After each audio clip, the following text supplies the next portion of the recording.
Hi, everybody. Thank you so much for coming today. I'm really excited to be here to talk to you about conquering your job search journey.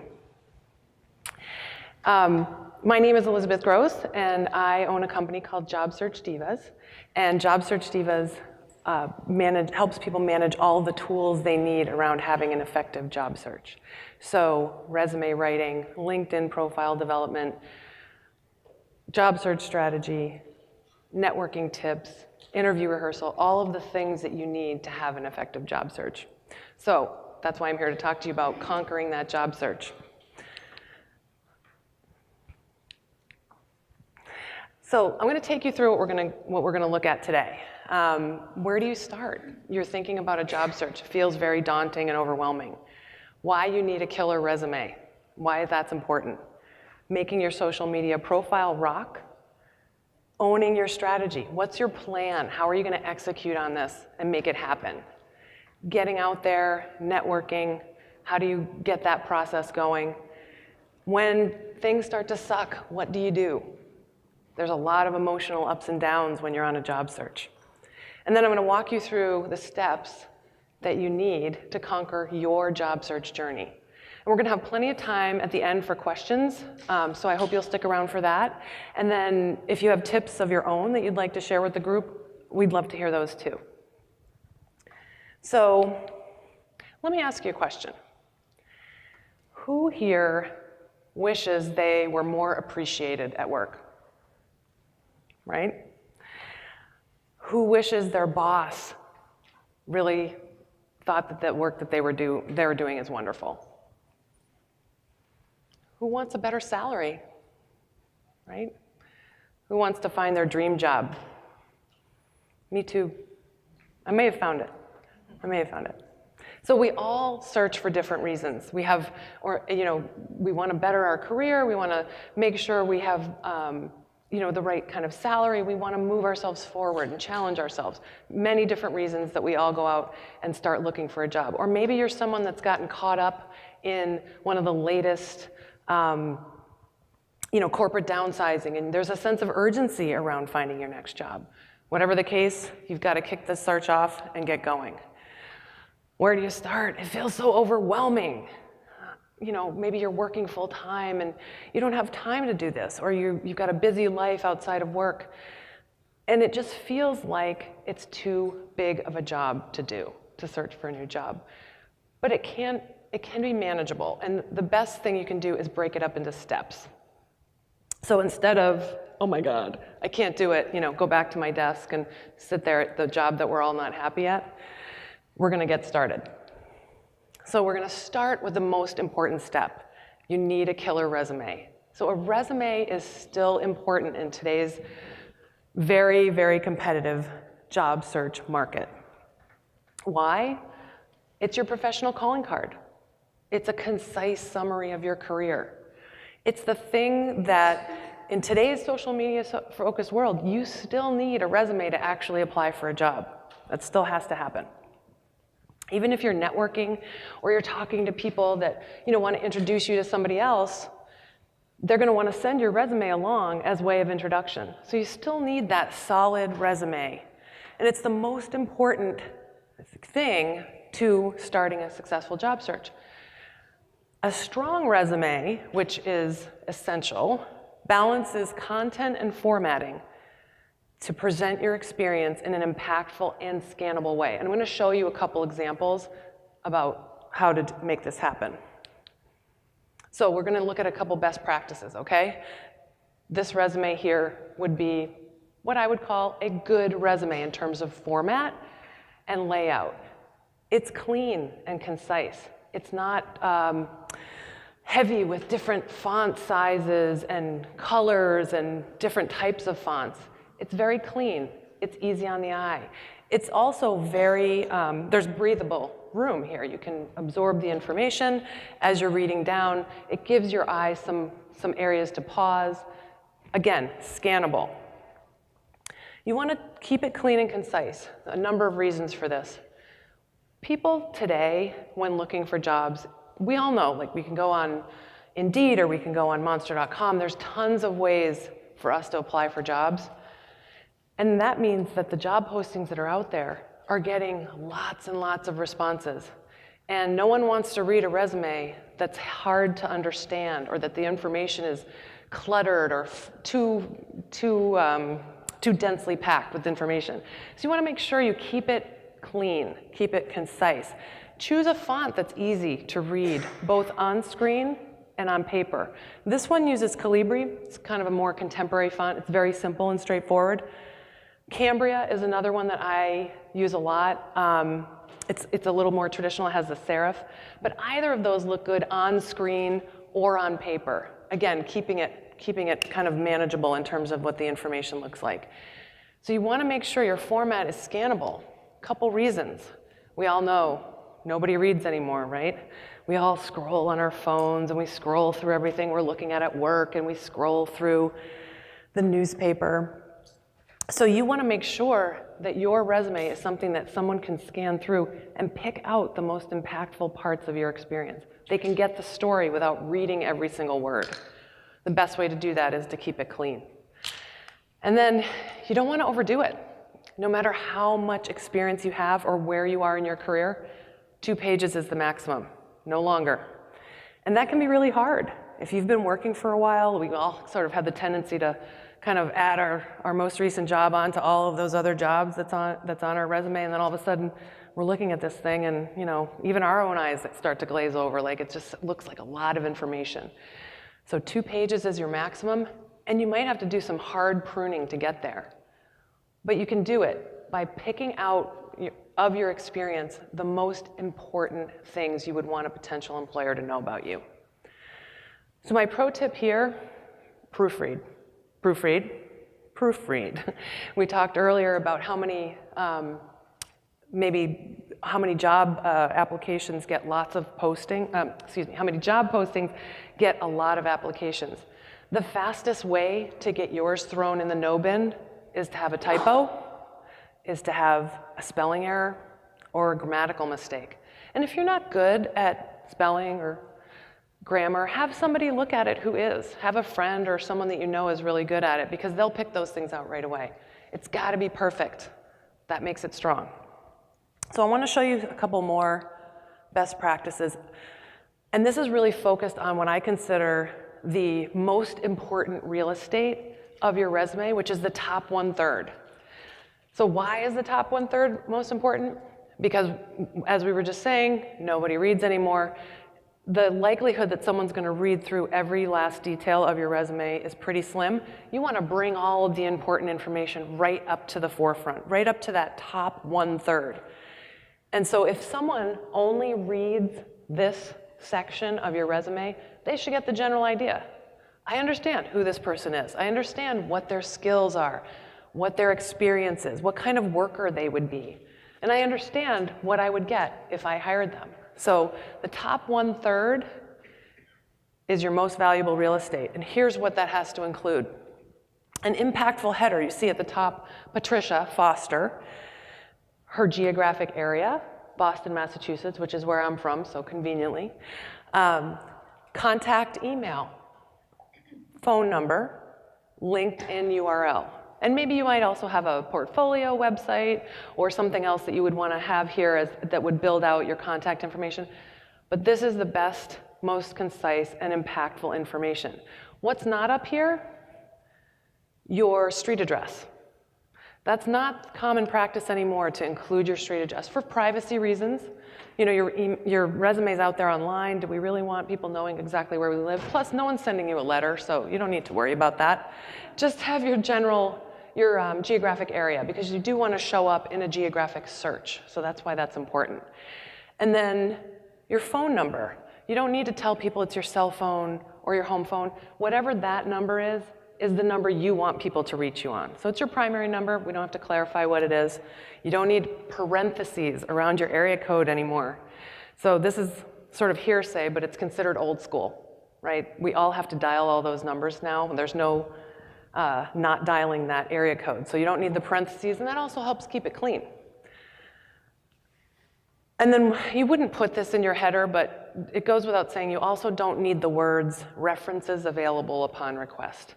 Of course they are. If someone's interested in hiring you, they're going to ask you for those references. So you don't need to include those words on your resume, which also helps you keep it clean. And then right under this, you'll see there's a descriptive headline. So this person, Patricia Foster, she's a real estate agent. And what we want to do here with the headline is talk about her skills in a descriptive way that really captures the attention of the person that she's sending this resume to. So in particular, she's a real estate agent. She's a sales leader. She has a great sales record. She has to manage clients, right, to make sure that everybody's happy. She also has a background in communications. So she's a communication expert, not only in her current job, but in the skills that she's developed over time. That headline should be most specific to who you are as a professional. So you have to think hard, like what would be those words that I would want to use to describe myself? And what are the words that I might like to describe myself for in alignment with a job posting that I might be interested in? So give that some thought, make it strong. Right under that, you see a paragraph. This is a professional summary. This is a 3 to 5 sentence story about who you are. These are your transferable skills that you've learned over time. This is a statement that tells an employer, who is this person? What do I get when I hire them? Why should I hire them? So you need to really think hard as you're looking at all of your experience. What are the things that I want to tell about myself to a potential employer? And you can kind of consider it like an elevator pitch, right? So if you had 2 minutes in an elevator with someone and they said, why should I hire you? You want to write that summary to capture the attention of a potential employer right at the top. And this is really the most important part of this top 1/3. And I will tell you, as someone who writes resumes for a living, it is the hardest thing to do. It's the hardest thing to write. How do we keep our experience concise and to the point? But it is important. So give it some time and get it to where you feel it's authentic and it really describes you the way you would describe yourself. Finally, the part here at the end I want to talk about is the areas of expertise. So these are keywords and they serve 2 purposes. The first is to complement that summary. So there are things in this summary that we went into in more detail, and then these words underneath are things that complement what's in there. We didn't want to necessarily go into those descriptions in a lot of detail, but we wanted to make sure that these words were here on this resume. And so in particular, Patricia, the real estate agent, she has to do market research. She has to figure out what pricing to put on properties that she's selling or helping her clients buy. What's appropriate? She has to know what the market will bear. She has to do lead generation because she needs new clients in the pipeline all the time to make real estate sales. She does analysis of her clients to understand what kind of properties should I direct them to, what pricing, that kind of thing. Contract development, purchase and sale agreements, things like that are part of being a successful real estate agent. Negotiation on pricing. So all of those words at the bottom are complementary to what's in the summary above. So the second purpose, though, of these words is to match up with the requirements that are in a particular job posting. So if Patricia is out there looking for a new position in real estate, a good rule of thumb would be go into those job descriptions of things that you're interested in, understand what the requirements are, understand what the job is looking for in terms of specifics, and then align your experience with those requirements. There's a program out there called JobScan, and I don't know if anyone's used JobScan. You can actually put your resume into JobScan and a job that you're interested in, a job posting, and see how well you match up, see what percentage you're hitting in terms of appropriate matches. So there are lots and lots of resume best practices. This is what I consider to be one of the most essential, and if you want to know more, you are free to email me, and I'll be happy to tell you about them. So now you've got your resume, right? You've worked through the summary, you've got all those things that are making it as strong and as clean and concise as it can be. The next step is your social media. So you want to make your social media also as strong as it can be.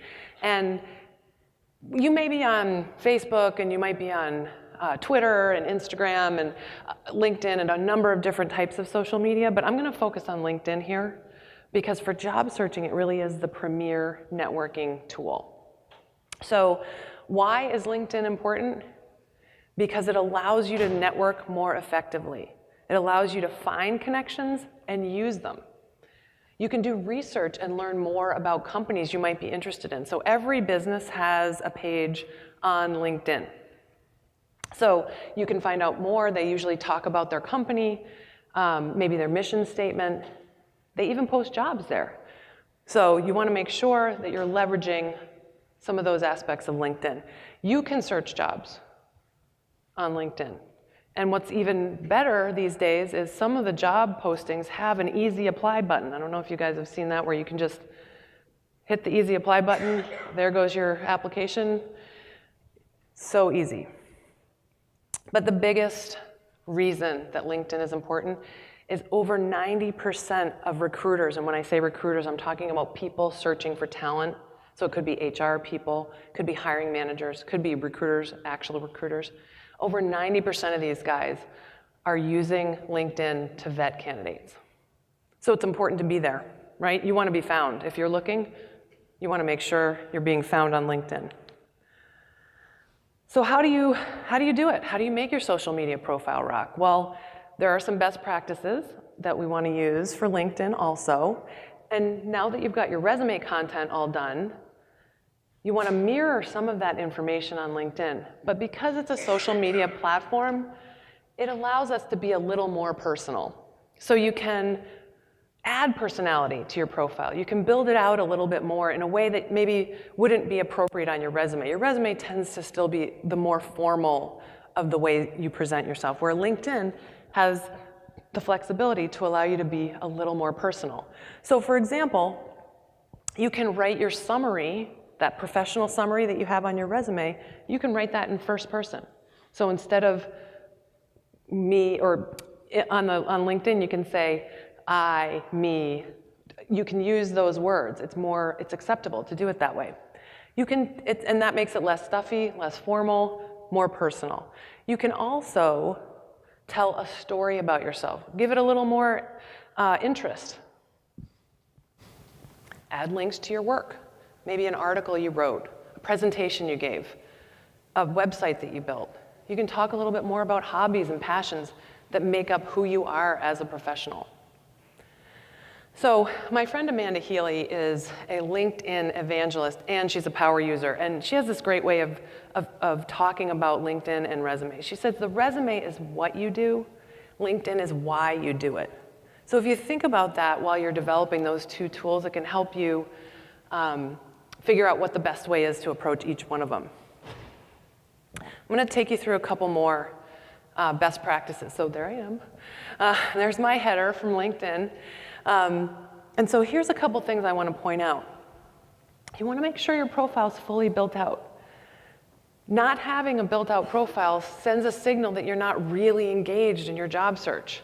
And you want people to know, I'm really engaged in my job search. You want to have a professional profile photo. And when I say professional, I don't mean go down to the photo studio and sit for a formal portrait. I mean have one that looks like who you are today as a professional. So it's your head and maybe a little bit of your shoulders. You're looking straight at the camera. It's not that picture of you and you cut somebody out, from a party a couple years ago, and it's not you at a wedding you were at a couple years ago. It's something that represents you as a business professional. And then, I don't know if you guys have seen this, but a couple years ago, LinkedIn they changed around our profile. So you have now a background photo.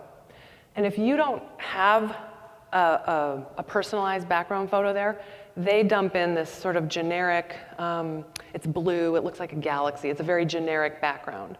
So another way to show that you're engaged in your profile is to choose something to put back there. And this could be something that represents your work or something you're really passionate about, a hobby that you have. Maybe you are someone who is a big sports fan and you want a picture of like your favorite sports team stadium where they play, or you like to travel and you went to this amazing city and you've got this great picture of the skyline, or you're a snowboarder, or you like to hike, and a great picture of the mountains. In my case, I like to travel. So my image is, this is a sunrise shot out in Mendocino, California, off the coast, where the headlands, which are these pieces of the land that were sort of left when the erosion happened. And it was just a beautiful time, and it was a beautiful trip. And every time I look at that picture, it makes me happy. And that's how I chose it. Plus, it was horizontal, so really convenient. Here's another place where you're going to use that headline. So remember back when we were talking about resume, we developed that headline for Patricia that talked about her key strengths. You want that here too. This headline is not your current job or your most recent job. That belongs in the chronological part of your LinkedIn profile. This is that strong descriptor about who you are as a professional. And this is also a very highly searchable area. So we talked about those 90% of people and recruiters looking for talent on LinkedIn. This is how they find them. They search for these kinds of headlines. So in my case, this is me. I'm a job search strategist. I'm a resume writer, and I'm the head diva at Job Search Divas. And then all of my chronological experience is below where it belongs. So you want to think some more about that headline, and you can also test a few out. See what you feel works best for you. A couple areas of our profile we don't tend to spend a lot of time on fall down below our chronological experience. So a few years ago, we might have also started to get a lot of endorsements for skills that we have. And if you haven't taken a look at that section in a while, it's time to do some housekeeping. So you want to look at your featured skills section, and you want to go in there and kind of edit. Like maybe there's some in there that shouldn't be there. Maybe there are some that you don't feel as strongly about as you used to. Or maybe there's some that are missing and you want to add them. So go into that section, take a hard look. And then also, you can now choose the featured skills that are the 3 that will pop up on your profile. So you want to also reorder them so that the ones that you feel describe you the strongest are the top 3 that pop up. If you haven't had any recommendations recently through LinkedIn, now would be the time. So you're starting your job search. Again, this is all part of fully building out your profile. And I recommend that you get at least 3 recommendations from the last 5 years. And they should be from people you worked for, or people that worked for you, or people that you work together with, colleagues at your current job or former jobs, people that can talk about what it was like to work with you. And when you ask them for that recommendation, just all it has to be is a paragraph, because it is shorter. The shorter the better, but just more direct. It's not a long, drawn-out letter. It's a paragraph, what it was like to work with you, what kind of employee you are, or what kind of boss. And probably getting 3 is the best idea. You often have to reach out to more people than are going to write the recommendation. So I always say, rule of thumb, if you want 3, reach out to 6 people and see what you get. There's also a setting, and I'm not sure if you guys have seen this, you can set yourself as available to recruiters. So once you've built out that profile, you want people to find it, right? So if you go into your profile, so you go in the top navigation, there's a section that says Me, there's a drop-down, View Profile. Do that. There's a section in your profile called Your Dashboard. And in your dashboard, there's a little setting that says, make me visible to recruiters, on, off. When you're ready, turn it on. There's even a pop-up window that comes up then that you can fill out more information about the type of job you're looking for, titles, geographic area. You can write a note to recruiters to tell them a little bit more about what you're looking for. So make sure you do that when you're ready. Fill out that information. And then I think a lot of folks can get a little nervous about letting their current employer know they might be looking for another job. It's a very valid concern. Sometimes we want to keep this thing to ourselves for a bit, right? So you also can set your LinkedIn under your settings to not show your network when you update your profile. You can turn that off. so that you can be in there making all sorts of changes and no one will ever know. Or at least they won't let them know. Now, if you're somebody that wants to use this as a networking opportunity, then go in there and turn it on, because maybe you want people to know that you're looking, and that's something that you're going to use in your strategy. But whatever your situation is, make sure you do it before you start updating your profile. And then my pro tip here, add your LinkedIn URL to your other social media so that you're connecting yourself professionally with all of the other ways that you're out there communicating. Okay, so now we've got a resume, we've got our amazing LinkedIn profile. What are we going to do next? We need a strategy, and we need to own our strategy and figure out what our plan is and how to get it done. The best way to start this is to be methodical and to be organized. I recommend when you are starting a job search to sit down and make a list of everyone in your network. And I'm talking about current colleagues, current bosses, former colleagues, former bosses, people you went to college with, people you went to high school with, your yoga teacher, your softball buddies, your kid's soccer coach. Anybody, cast a really wide net at anybody who you think could be someone that you want to talk to about your job search. And the reason is, we never know where our next job is going to come from or who knows who at what company. So casting a wide net, making a really comprehensive list is a great way to get this thing started. And then you want to do the same thing for companies that you've heard about that you might be interested in working for, or maybe they're doing something cool and you want to kind of find out more about that. This is the time for you to make another comprehensive list of companies that you're going to research and investigate further and see what kind of opportunities they might have. You want to keep these lists handy because, inspiration doesn't necessarily come when you're sitting there in front of your little notebook or your list or however you're keeping track. It might come when you're driving to work or you're standing in line for coffee or you're at the grocery store or at the gym. So keep these lists in a place where you can add to them as you think of things or as you talk to people and you get other ideas. Have a way to keep track at all times. And then finally, part of this strategy is staying organized. So once you start developing these networking connections, once you start looking into these companies that are interesting, how are you going to keep track of all of it? So I usually use an Excel spreadsheet, but you could use a chart. You could use some other format that made sense to you, but it's really a roadmap for your search. It's capturing all the things that you're doing. I'm making a meeting to talk about something with this person. Put it on the list. Or I call it a tracker. Put it on the tracker.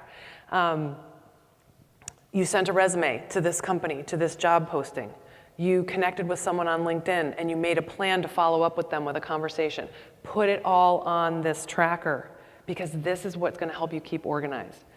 And this is especially important if you're working and carving out the time, to add to your job search.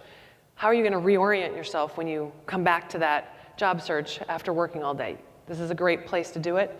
See where you've been and where you want to go. And you can keep track of everything this way.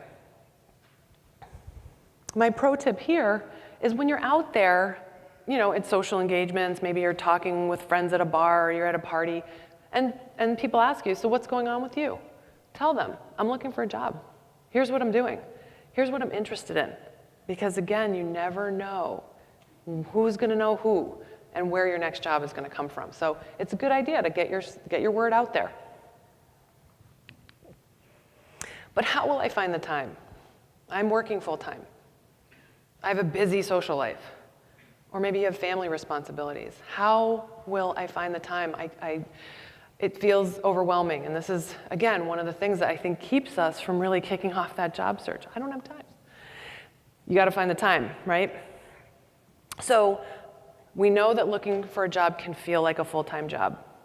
You want to set yourself a goal. So today, March 12th to September 1st, what are the things I need to do during the weeks and days in that time that are going to help me succeed in what my goal is, which is to find another job? And so committing to a number of resumes sent, of networking meetings, of coffee dates. Commit to a number to make sure that that momentum is moving you towards the goal. And for argument's sake, let's just say we've decided it's 30 minutes 3 times a week. Where are you going to find that 30 minutes? Maybe it means you have to get up early before you jump in the shower to go to work and you spend some time, a couple mornings a week on the job search. Or if you can get a break during lunch and you can spend 30 minutes on the job search, or it's the first thing you do when you walk in the door at home, when you get home at night before you even take off your coat. You go right to wherever your job search center is at home and you spend 30 minutes on it. You have to allocate the time because otherwise it's not going to happen. And if you commit to that number and allocate the time, the other important thing is keep that time, you protect that time. So no girlfriends calling, no boyfriends calling, no dogs or kids, vying for your time. Turn your phone off or go to a coffee shop or the library. Go somewhere where you can just focus on that 100%. Because the key is really keep the momentum going, right? So you spend those 30 minutes, you push things forward, you get to your September 1st deadline. This is really a commitment to yourself. That's my pro tip here. You have to be all in to make it happen. So allocate the time, protect the time, and then make it happen.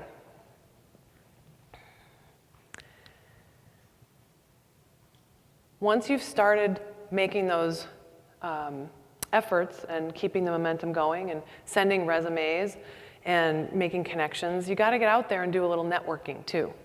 So much of what we do for networking can be done via email or over the phone, but it's also important to meet people in person, especially if you're looking to add to your network. So when you're out there talking to people, whether or not it's on the phone, whether or not it's in person, you want to be prepared. So you want to have kind of a short list of questions because someone has either made an appointment with you over the phone, they've generously offered to give you some of their time out of their busy day. You don't want to waste it. You don't want to waste their time. You don't want to waste your time. So you want to make sure you have your questions ready. And they can be simple. How did you start working at this company? What was the path that led you here to this place in your career? What kind of advice would you give me? Someone that's looking to do this, whatever the thing is that you're doing. Make sure you have those questions ready and that you're ready to talk through those things with this person, whomever this networking contact is, all of your contacts. And then you also want to use your network. So part of your search is you're looking at these cool companies, you're learning more about what they offer and who they are, and maybe you see a job that you're interested in. You go back to your LinkedIn, you figure out who you know that works there, or maybe you know someone who knows someone that works there.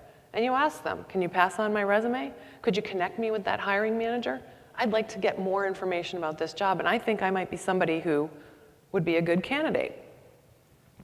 You also have to get out there and go to meetups, industry events, conferences, things that put you out there in a personal way and help you meet more people that you can add to your network.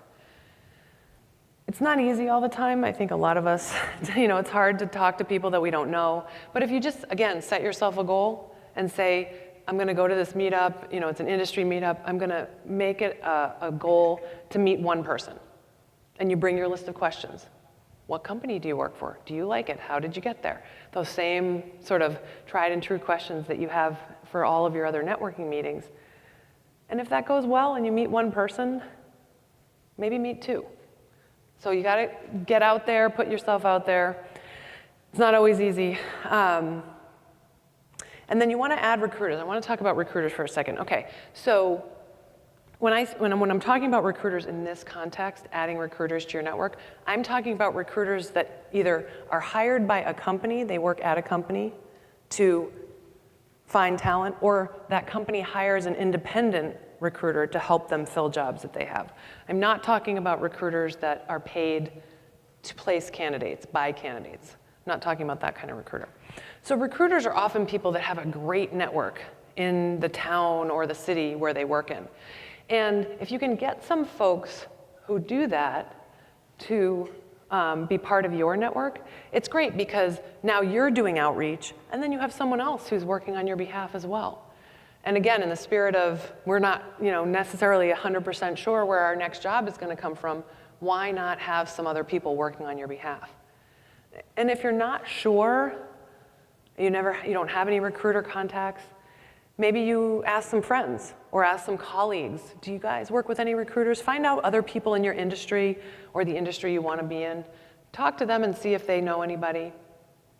Do a search on LinkedIn. Find a way to connect with these folks. It's always good to have a couple recruiters in your network. My pro tip here is, a lot of us can sometimes feel, we feel like it's a burden to ask somebody to pass along our resume, or we're asking a favor if they could network, with us. But the reality is this is the way we do it. This is professional networking, and someday someone is going to be reaching out to you with the same question, and you're going to want to help them. So you'll have a chance to pay it forward in the future. So don't feel awkward. It's the best way you can kind of get yourself out there and start talking to people and really keep the momentum going on your search. So we all know that job searching is a highly emotional it's a highly emotional journey, and it has a lot of ups and downs. So you might be up here and you're getting a lot of interest and things are going great, and then all of a sudden it goes like this, and what do you do then? Like, what do you do when you feel like things are really, things really have started to suck? Maybe you feel like you've run out of resources. You've gotten a rejection letter, or 2, or 3, and you just start to really feel down about it. What do you do? How do you keep yourself energized, and how do you keep yourself motivated? You go back to those lists, because maybe you've added people to your network list that you haven't had a chance to follow up with, or maybe you hadn't heard back from some of those folks that you originally put on the list and you did some outreach to. Go back to that list. Go back to your cool companies list. Maybe you added some companies there that you haven't had a chance to follow up on. Or maybe something new has happened and you want to add more companies to your network list or to your cool companies list. So go back to those lists, dig back in. Get inspired. So you can sometimes just read through the newspaper in the business section or even in the want ads to kind of get a sense of what companies are out there, who's hiring, what are they doing.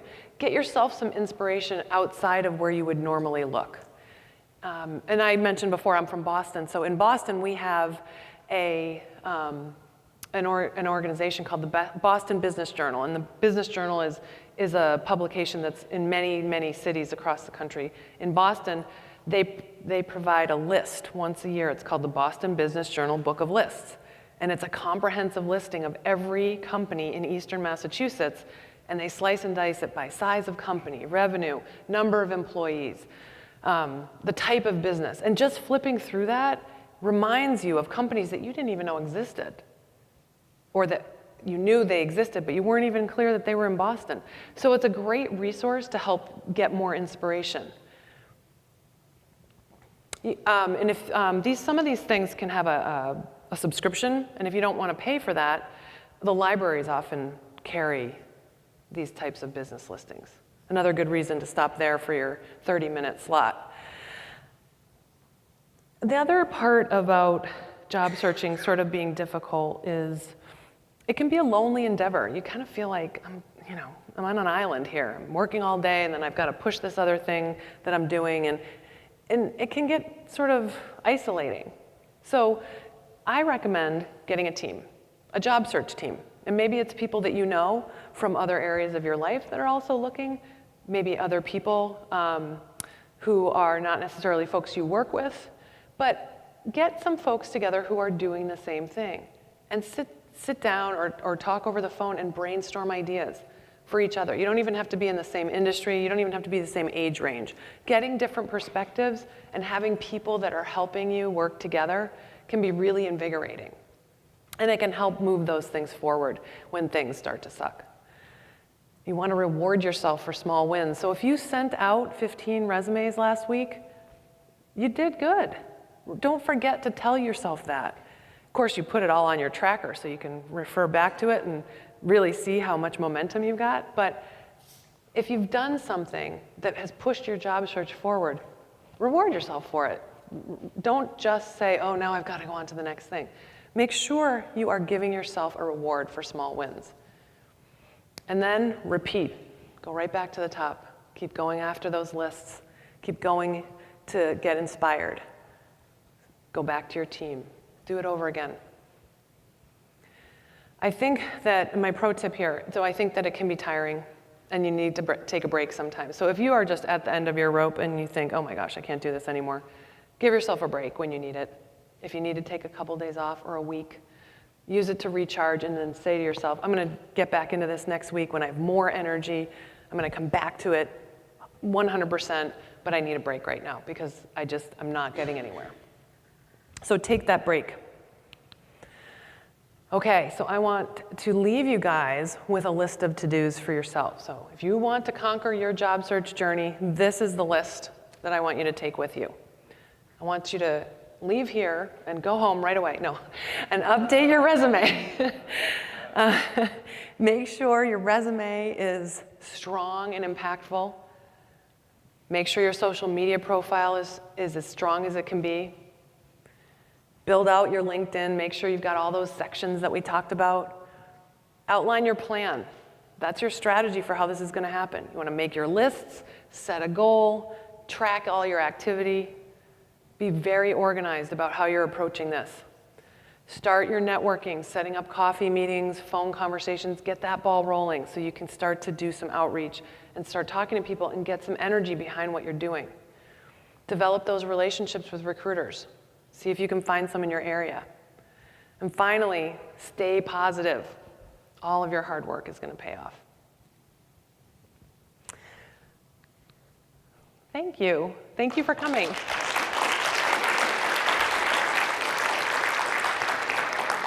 So that's all I have. And now I want to hear from you guys. I think you have to go to the microphone right here to ask a question.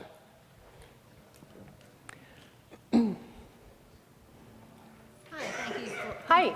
Thank you for that information. A little bit closer? Yeah. Okay. You mentioned the different types of recruiters. Yes. Could you clarify the distinction between the two and why it's important to choose one over the other? So the recruiters so the clarification of recruiters, thank you for that question. When I'm talking about adding recruiters to your network, I'm talking about making connections with people who are hired by companies to fill roles. Those people are being paid by those companies. So whether they work actually for the company or they work independently and the company pays them to find talent, that's a whole certain approach. The other approach is recruiters that ask for money from me or from you to help place you somewhere. I don't work with folks like that. I don't often think that it is as beneficial as it can be to do it your own way. Is that because of the long-term effects? And the money. And the money. Can be pricey. Yeah, okay. All right, thank you. You're welcome. Hi. Hi, thanks for this. I have a question about strategy and which direction for a job change to go in. So I'm at a period in my career where I've worked for some very large tech companies. I'm now working at a mid-size that's like 5,000 people, like one of the unicorn companies. And I'm wondering right now if I should be pursuing more traditional places or like smaller, faster startups. And I was wondering if you have any insight on the like strategy portion that you were talking about which direction you should go in a career search if you're unsure. So I would recommend casting a wide net to explore options in both arenas. Because maybe until you've explored it a little more, you're not going to really know. And you're probably in a place now where you're thinking, this sounds good, and you need to explore it a little more, one of those directions, to find out if it starts to feel good too, and maybe you're doing the same thing over here. So one of the things I advise people is when you're doing a job search, don't just take one single direction. Pursue a couple different directions, and in your case, it sounds like you have two sort of defined directions, and see how it goes. Don't make your decision at the beginning, but make your decision after you've done some outreach, after you've done maybe some informational meetings, getting more information from folks that know more about each one of these types of approaches. And then make your decision. Thank you. You're welcome. Hi, thank you Hi. very much. You talked a lot about looking for a job, doing your job search when you're working already full-time. What advice would you give someone who's a recent college graduate, who's looking for their first job? And what is realistic in terms of, you were saying carve out 30 minutes 3 times a Oh, week, yeah. or whatever it is. Yep. But if you're not working and you're looking for that first job, what amount of time should be, I mean, I'd like to say all of your time, but Right. I don't know if that's realistic. So you're talking about a recent college graduate. One of the most powerful things, I think, when you're really starting out in your career is you need to start developing that network, and that could be a number of ways.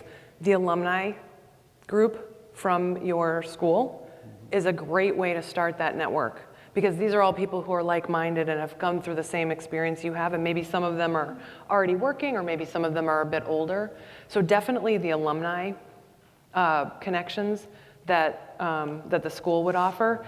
And then, you know, some of us in this room will remember a time where it used to take an awful long time to do a job search because we didn't have online job postings. But now, everything is online. And really, what I actually have a formula if you're not working, and it's 4 hours a day. And it's 4 hours a day networking, applying for jobs, going out and meeting with people. And at least 4 hours a day, not 8 hours a day. You don't need to do it that much.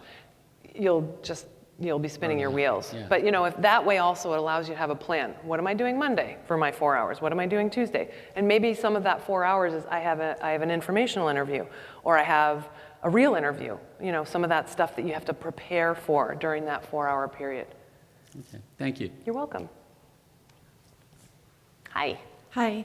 So I've always written cover letters, and usually I would do that to interject personality, into the beginning of the resume, or to add big wins. Are they just unnecessary now?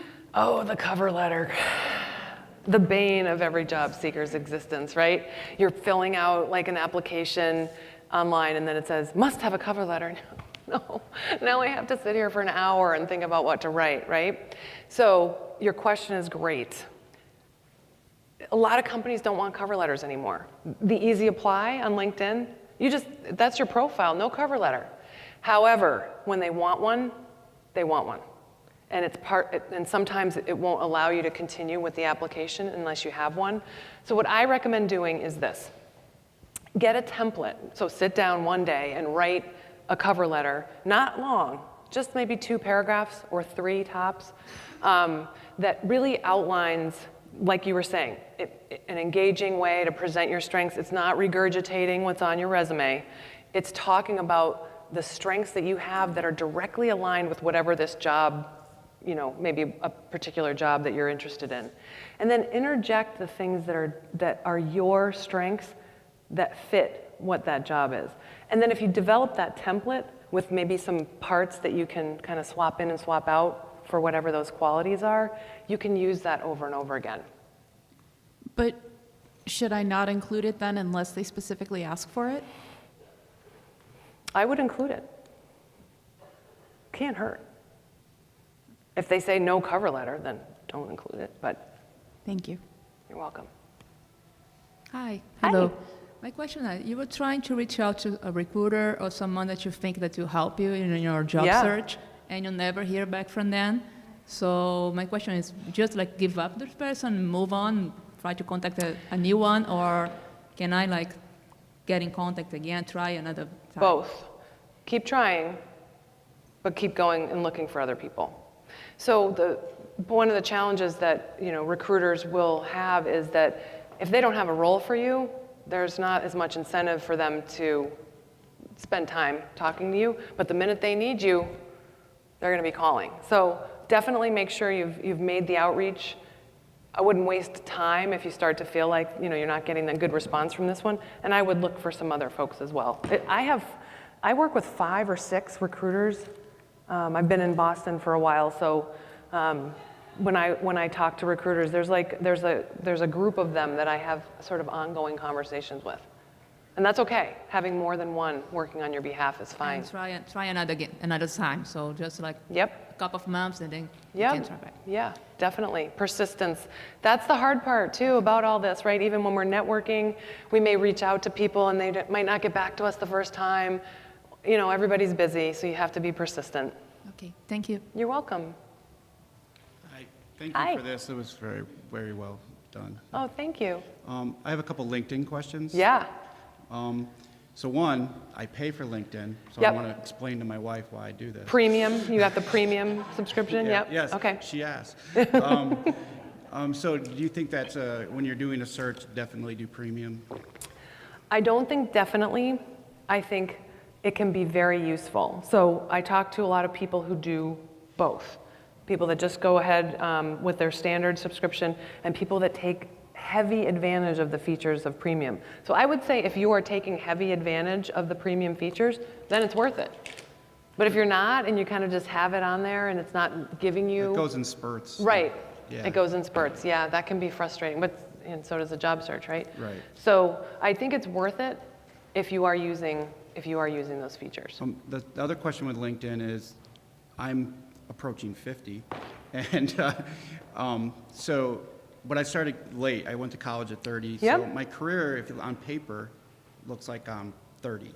Yeah, you have a little bit of an interesting story, I bet. Right, but I know for a fact there's age discrimination in Yeah. tech. I hear it. Yep. Don't hire anyone over 40. Oh, we got a silver tsunami coming. We don't want to put middle-aged or people 40 or above in there because I'm going to have the same problem in 15 years. Yeah. So how do you just like say, I don't want to work for you if you're like that, or you just try to like somehow mask that? Well, I mean, ultimately we are who we are. We have the experience we have. We are whatever age we are, right? So part of what you have to offer is you have a strong story to tell.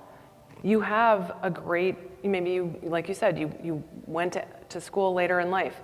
You can put that in your LinkedIn. Tell your story. Put that in your profile so that when people are reading about you, they understand, well, I see that he went to college here, but he's worked at all these other jobs. What's this guy's deal? Write that out in that profile. Write that out in that little pop-up where the recruiters are looking, and tell them a little bit more about you, almost as a way of introduction. It does take a little bit of selling, but one of the things that you have to offer that people who are 20 or 25 don't is you have experience, and that's not replaceable by a younger age. That's valuable, and I think that's where you need to make sure you're getting that across. So also, you said with the LinkedIn, with other social media, like Facebook, I've completely took out all employer information because I don't want... On Facebook? I don't want... I put stuff on Facebook that might be funny to my friends, or Right. I don't want anyone Right. knowing where I work even, so... I think and I think we all need to use the social media in a way that's comfortable for us. I think that if you're somebody that just wants your Facebook for social connections, then keep it that way. And then your LinkedIn is your professional face, and that's fine. So if you don't want to connect everything because you don't really feel comfortable with like having your whole story out there, then I think you do it that way. Yeah, you're welcome. Hi. Hi. So my first question is, does listing your location on a resume hurt you in any way if you're completely open to relocation or targeting jobs perhaps in a different state? And it's a great question. So I have actually talked with my recruiter friends about this because I've had a number of clients who contacted me to write their resume, but they don't want to live where they're living. They want to move. Mm-hmm. So what if they put their current location, and will that pigeonhole them? And there seems to be sort of 50-50 on this. So I'm not going to give you a 100% answer. You could add that you are actively looking to relocate somewhere on your resume or your LinkedIn, so that's part of what people would see if they're talking to you, or looking at your materials. Or you can alternatively use no geographic location, so just you know, in that resume we were looking at would be the person's name and their contact information. What you risk there is if someone is looking for a specific geographic location like the one you live in, maybe you wouldn't be found. But if you're not interested in staying where you are anyway, so you can go with the no geographic location Okay. if you're looking in other areas. And this is, again, you know, I had this question come up a couple times with some folks that I was doing resumes for, so I reached out to my recruiter friends to ask them, you know, what would you advise here? And that's what they said. Okay. Thank you. And my second question is, how soon is too soon to start applying to jobs? So like, if I'm not available to relocate until August 1st, can I apply to stuff I find online right now, and then just let employers know that? Or Yeah, is there that- generally, you know, yeah. a month timeline? that you Right, go that's an by? excellent question. Because, you know, folks are looking usually to hire immediately, but in some cases, if they find you and you're their perfect candidate, they might be willing to wait. I would say at least 3 months. Okay. At least 3 months. And it all depends too, right? So if it's a company, let's just, for an example, say that a company is interested in hiring and they don't have anybody in that role right now. Well, that's a different timeline than, oh, we just got the notice that, you know, Joe is leaving and we need to fill his role in 2 weeks. But you don't know those things from the job posting. So, you know, putting your application in, I think, is most important. Get that ball rolling. Okay, thank you. You're welcome. Hello, thank you. Hi. I currently work full-time, but I want to work part-time to take care of a family member. Yeah. Do I put that on the resume? I don't want to exclude myself from any job, so, But you want to definitely look at part-time opportunities only. yeah. But I mean, is that, like you just talked about a story, is that a good, how do people look at that? Because I'm taking care of an ill family member, is that, I don't know. That seems like a good reason to me. It is a very good reason, and there are many people who are in your same shoes. I work with a few of them. I wouldn't. It's not. It wouldn't be my first choice to put that on my resume. Okay. But I think that if you're looking for roles that are part-time, those are going to be very specific. Right. So I think it's more of you aligning with roles that are part-time Part-time. versus saying, hey, I'm part-time and applying to things that aren't, which wouldn't make any sense, right? Okay. So I would keep that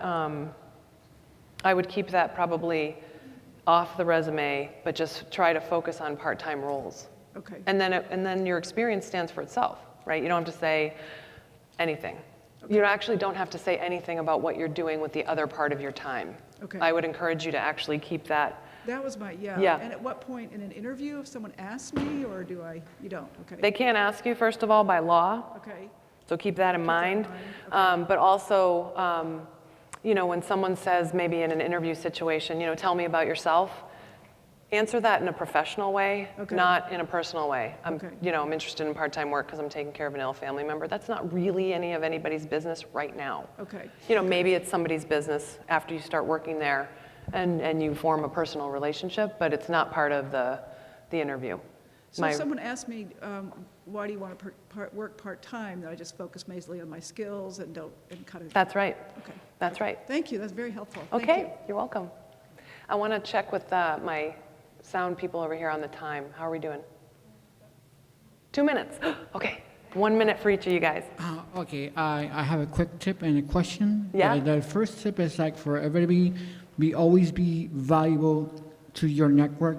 Yeah. When you're reaching out to your network. Great try point. to figure out what are their struggles and what are their goals. Yep. And it may be something simple as send them an article that's along the lines of what they're doing. Yep, And don't ghost for 2 years and then ask for help. you That's know? right. Be Keep in valuable to touch your network. From time to time. that's a yeah. wonderful tip. Thank you for So sharing very that. quickly, my question is very specific. I'm working full-time and I want to get out of there.